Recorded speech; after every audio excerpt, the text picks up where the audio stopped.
So here we are. It's the Sunday after the Rally North America 2022 Monument Rally. And of course, PRD or post-rally depression is setting in. I'm not sure what to do. I don't know where our checkpoints are or how to get there, etc. This happens to all of us. This is how it is. But I figured 2022 was our seventh rally, the seventh time we've participated in one of these rallies. And I thought, I've seen everybody's social media posts with all their pictures and stuff, and I thought I would just give everybody a breakdown of how our rally went, how the experience was for us in this form. So if you could stomach hearing my voice and seeing my face for a little bit, I'll give you the breakdown. Obviously, this is the car that we took on our rally this year, 2013 Corvette. I've owned it for 7 years now. She's done 2 rallies for us. The first, of course, was the 2016 rally, which was Big Sky all over the Pacific Northwest. As you can imagine, our livery here, the slightly lost team name and logo appears on the car. And maybe I'll take a moment to explain what slightly lost means. And our number 661. The slightly lost name is a perhaps subtle, perhaps not subtle play on words. Of course, the rally is a game of navigation, and we're not so very great at it. But also, in general terms, my wife Chong and I are bereaved parents, and so, again, general statement, we're slightly lost as a couple, just finding our way, making our way with our new reality. And the colors that we've chosen for the logo and for the livery are purple and turquoise, which are colors associated with suicide prevention and suicide awareness. And so it's a very, again, a very subtle, reference. And for those that know, of course, it's potentially more obvious. So that's who we are. Now a moment of how we rally. We aren't competitive. We aren't seeking first, second, or third place trophies each day. I did that my first rally and discovered fairly quickly that I far preferred being able to go and see the sights and see the things that show up in the list of checkpoints and take my time and not stress out about things and be, relaxed between sites, between checkpoints. And so this is a philosophy that was made easier in the 2015 rally when we met up with a wonderful couple, good friends, Nicole and Brian Goodman, who are, their philosophy is largely the same. They don't want to race between checkpoints. They don't want to hustle or run or make it a anxiety-filled experience. So in 2015, we were fortunate enough to have them include us in their group, and it changed the scope of the thing for us. It changed the way in which we rally forever. And so, for better or for worse, unfortunately, Nicole and Brian don't always make it to these rally events, and we end up taking on the mantle that they previously served for us, which is to say that my wife Chong and I, we figure out where the checkpoints are, and we lead a group of similarly minded folks through the rally process, especially folks who are new to the rally, who aren't quite sure of how to do things, aren't comfortable with the process, so on and so forth. And so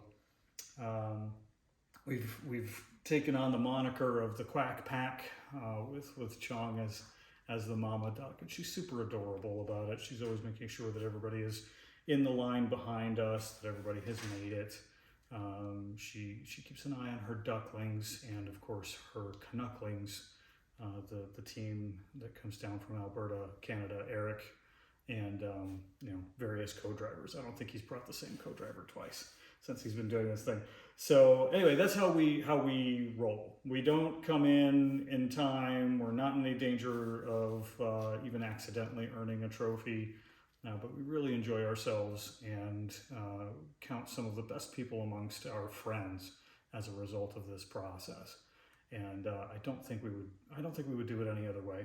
I think if we were told we couldn't participate in the rally if we didn't do so in a competitive fashion, I think we would just politely thank everybody and find something else to do. So, all right, so that's really how we operate as a group. So here's how the rally broke down for us this year, the Monument Rally. Day zero, okay, so of course, I'll call day zero the day before the rally. This is the day that we all descend upon the starting town.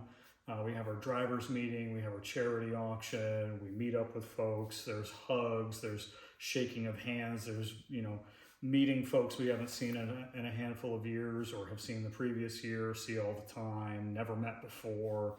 It really is a family experience when you get to a Rally North America event, and especially that Sunday night before. So this year the charity auction was held in a bar. It was just a really great experience seeing and interacting with folks from Hope for the Warriors, this year's charity event, and meeting some of the folks who have been involved in that organization for several years. It's a cause that is near and dear to our heart. We've participated in rallies in the past where Hope for the Warriors was the benefiting organization, and we think the world of these folks. We also had the fortune of taking a walk around downtown Durango, and I've never been to Durango, nor had Sean. It's a really, really great little town. We felt very fortunate to have discovered Ernie's Bar and the 11th Street Station. Now, Ernie's Bar is a bar. The 11th Street Station is a little courtyard that surrounds the bar, and there's a number of small food trucks and kiosks that are lined up around there. And it was just a great feel, great atmosphere, great experience. And this is one of the, I won't say accidental, but this is one of the happy side effects, or I suppose, or side benefits of doing these rallies. You discover things that you wouldn't expect to see, probably weren't looking for, but thoroughly enjoy afterward. So that was day zero. And of course, Monday morning, we all line up. Where our place in the grid is dictated by how much we raise for the charity, of course.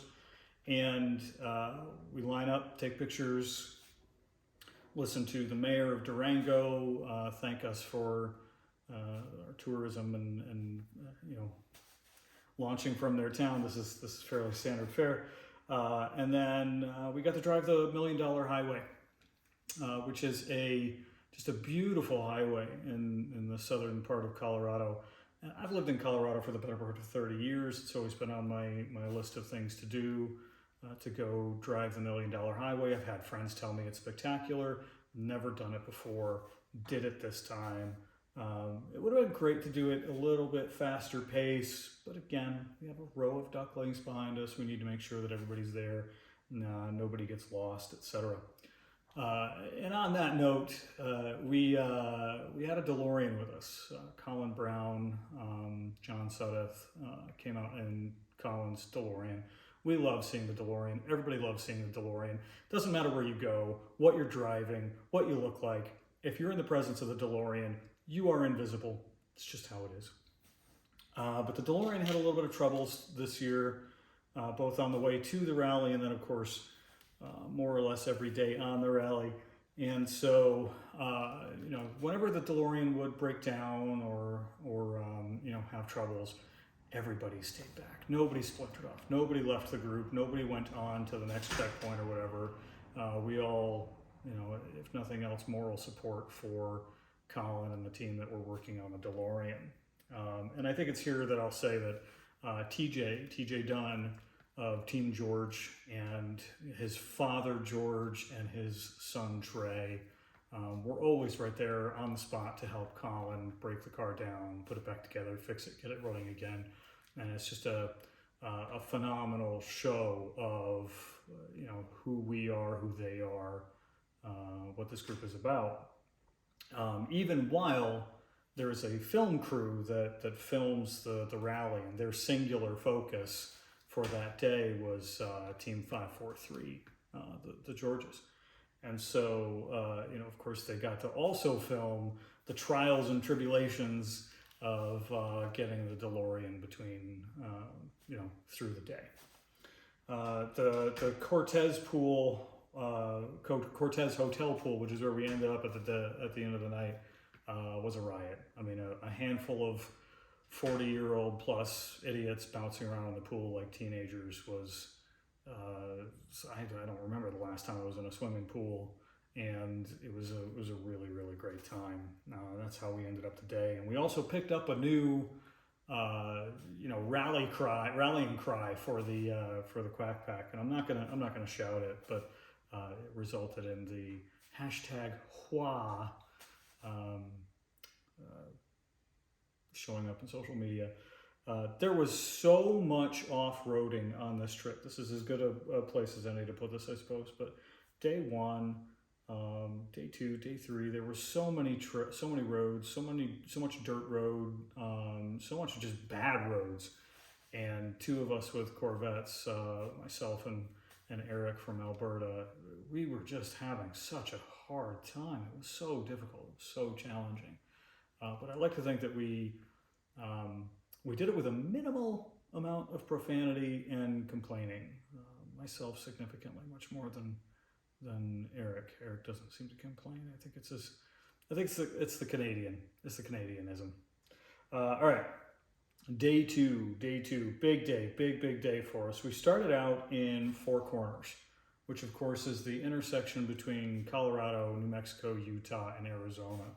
And this is another thing that 30 years in Colorado, have always had it on my list to go down and check out Four Corners, but never made it until the rally made it possible this year. And so very, very glad to see that. We also, our next checkpoint after that was Bluff Fort, which is a very, very great little historic landmark. Just really, really great looking place. Great place to be. Nice little gift shop as well. But if you go there, go for the history, stay for the soft serve. The soft serve ice cream that they have in their little cafe or whatever you want to call it. They have snickerdoodle cookies and sodas and stuff, but the soft serve ice cream was awesome. I think everyone in the Quack Pack went back up at least once to get an ice cream cone or a soft serve cone. So also at Bluff Fort, hilariously, TJ, we love you. I got to mention this. We learned per TJ that Quack starts with a C, apparently, or so he thought until we called him on it and he realized it mid-sentence. A hilarious moment that we are never going to let him live down. Just not going to be a thing. So from there, we went on to Mexican Hat Rock, which, as you can probably imagine, looks like a sombrero, Mexican hat. And it was there that we got to see the DeLorean do its famous donuts in the dirt. This is something we've seen a number of times over multiple rallies. And immediately thereafter, the DeLorean had troubles and died. And that's where we discovered the illustrious Utah parking brake, which is also funny. But bless him, Colin was able to get the car back up and running right there in the dirt, and we moved on to the next checkpoint, which was one thing I want to say. This was utterly hilarious. It goes to the point I make about the DeLorean fairly regularly. A woman pulled through next to us, next to where we all were, and saw the DeLorean, stopped, and jumped out of her SUV. And we're trying to figure out how does she think she's going to help. Is she going to ask if she should call AAA or whatever? And she walks up with a big old smile on her face and asks if she can take a photo because it's a DeLorean and this is how it goes.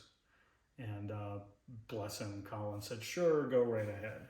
Meanwhile, the rest of us are just dying, the nerve. So after the Mexican Hat Rock, we went on to Monument Valley Park in Arizona, which is a very, very large park. If you've watched any, a significant number of movies, you've probably seen something that came from Monument Valley Park. There's a lot of filming that goes on there. The early days of John Wayne films, there was a number of his films that were filmed in the Monument Valley Park. Transformers filmed multiple scenes in Monument Valley Park.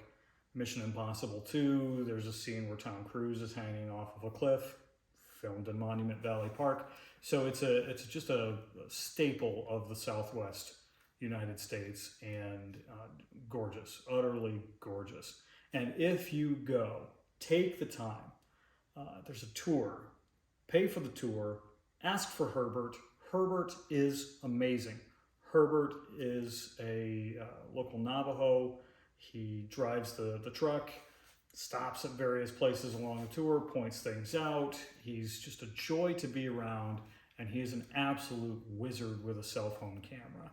We were all amateurs taking amateur photos until Herbert showed us the wonderment of using the camera in that environment, and the photos that he was able to take are second to none. Just spectacular. So if you get a chance to go down to Monument Valley Park, it's worth taking the tour. Very definitely worth asking if you can get the tour given to you by Herbert. After we left Monument Valley Park, we didn't realize this, or we did, but we didn't really pay it much attention. The tour was 3 hours, and we had a good 3 hour drive left, 3 or 4 hour drive left to the hotel afterwards. So in Flagstaff, Arizona. So we didn't get to the airport, the hotel. We didn't get to the hotel until very nearly midnight. It was very, very close to midnight. And usually the strategy is you get to the hotel, you hang out with your Rally North America friends and family and drink beers and talk about the day. Most of us just slipped into a coma as soon as we got back to the hotel. Such is the life. So that led us to day 3, Wednesday. And to our wonderment and bemusement, it was announced that it was a free day. Do whatever you want. Make up your own checkpoints, go have fun. Come back to the hotel that same night. And the vast majority of us immediately recognized the opportunity to go see the Grand Canyon, another thing I've never seen before.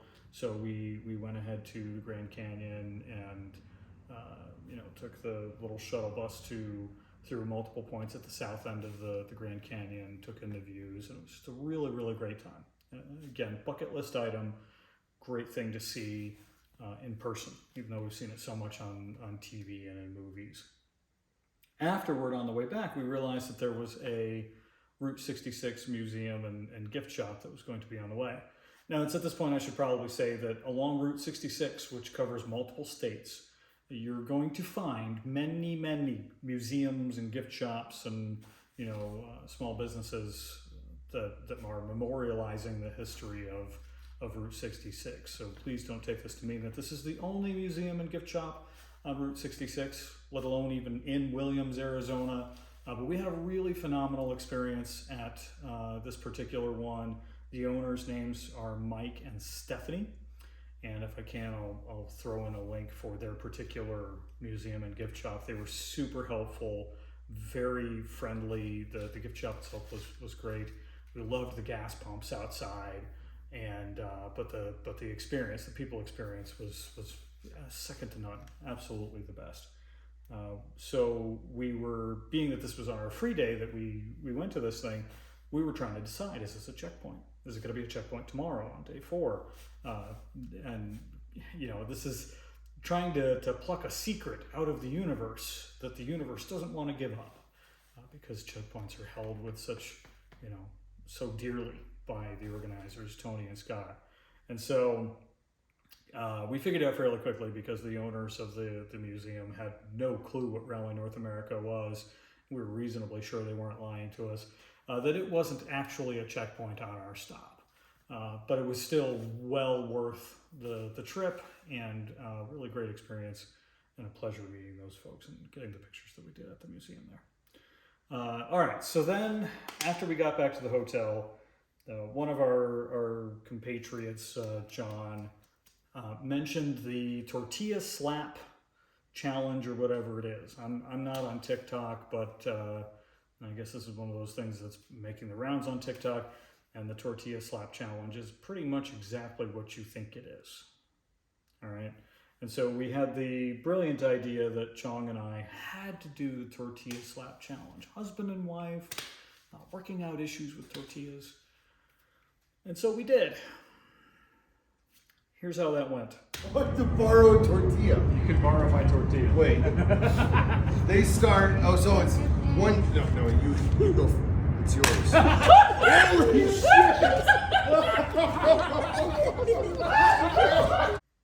Yeah, You want to see that again? Here's how that went. Go for it. It's your go for it. It's your go for it. It's your go for it. It's your. Yeah, she absolutely rocked me with the tortilla. And, you know, I didn't get a chance to get her back to my satisfaction.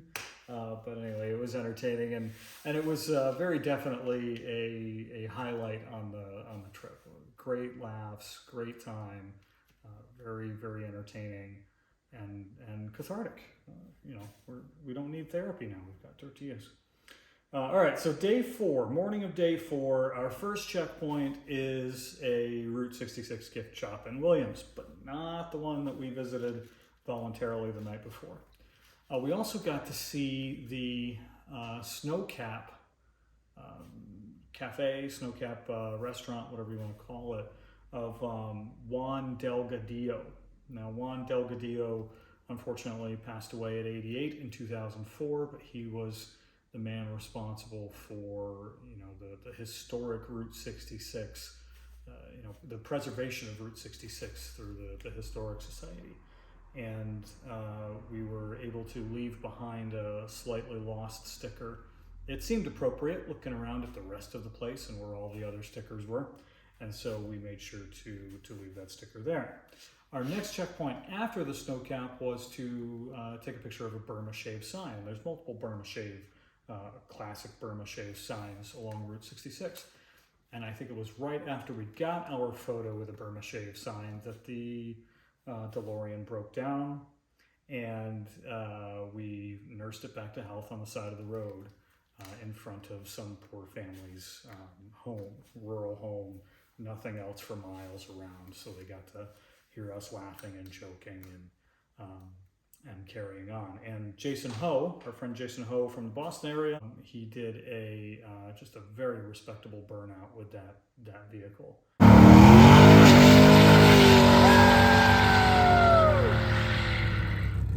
And so after that, we moved on to Las Vegas. Final destination for the rally, Las Vegas, Nevada.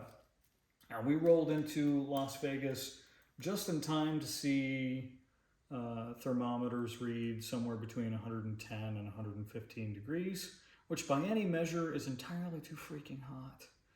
But we we started our entrance into Las Vegas by visiting Rent JDM.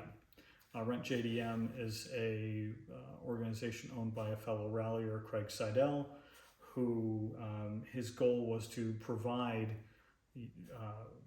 JDM, Japanese domestic market vehicles for rent to folks. Now, these are right-hand drive, originally sold in Japan. These are the classics. These are the cars that you can't really get here. The Skylines, R32s, R33s, R34s, to Suzuki Cappuccinos. He's got a Acura or a Honda NSX. A number of Skylines. I mean, it's just a glorious collection that he's amassed. But the economy and the market have hit him fairly hard. And so tragically, he's closing down Rent JDM. So we couldn't miss the opportunity to go make a visit, make the pilgrimage to the location and see the cars, and just I have a sneaking suspicion I took more photos within the Rent JDM building than I did probably the last 3 rallies put together. Apologies to everybody, but just again, a really, really great collection. And from Rent JDM, we went directly to the closing ceremony of the rally, which was directly in front of City Hall in Las Vegas. They were gracious enough to close off the street at both ends, so we were able to get all 80 something cars into that block. Great photo opportunity. We did the closing ceremony. There was a proclamation that Thursday was officially Rally North America Day in Las Vegas, provided by a councilman. I have forgotten his name. I will figure that out. But it was phenomenal. It really was. It was a really great experience. As always, awards are given out. There's more hugs, more shaking of hands, because we know immediately after that ceremony, folks are just going to split. People are going to go their various directions. Some are headed straight home. Some are staying on to the next morning or mornings after. But we convene from all corners of this country and, you know, potentially others. And right after the ceremony is over, there's nothing holding you down. You go do your thing. So the pack, we decided we're right at the end of Fremont Street. Fremont Street is old school Las Vegas. Let's go do it. And we went to the Heart Attack Grill and had most of what we were given, most of what we ordered to eat. And I gotta tell you, you know, the notion of the Heart Attack Grill, of course, is, you know, it's very artery clogging, not awesome for you, 12,000 calories in a meal food. And but if you don't eat all of your meat, you're supposed to get a spanking from the waitresses. And they're cool enough to be like, do you want the spanking? They ask, they don't force it upon you, because that would be felony assault. But our friend Matt, our friends Matt and Tammy, who live very close to us, but Matt subjected himself to the spanking, and as did Colin. But the waitress that spanked Matt, I think she got a running start. I'm fairly sure she got a running start. I think I saw her sprinting across the restaurant with that leather strap in her hand. And boy, she got him good, which is, you know, again, much laughter ensued. We'll never let him live that down. But also, I was impressed to see, even though he could barely walk after that spanking, the man can Cupid shuffle. And I have video to prove it.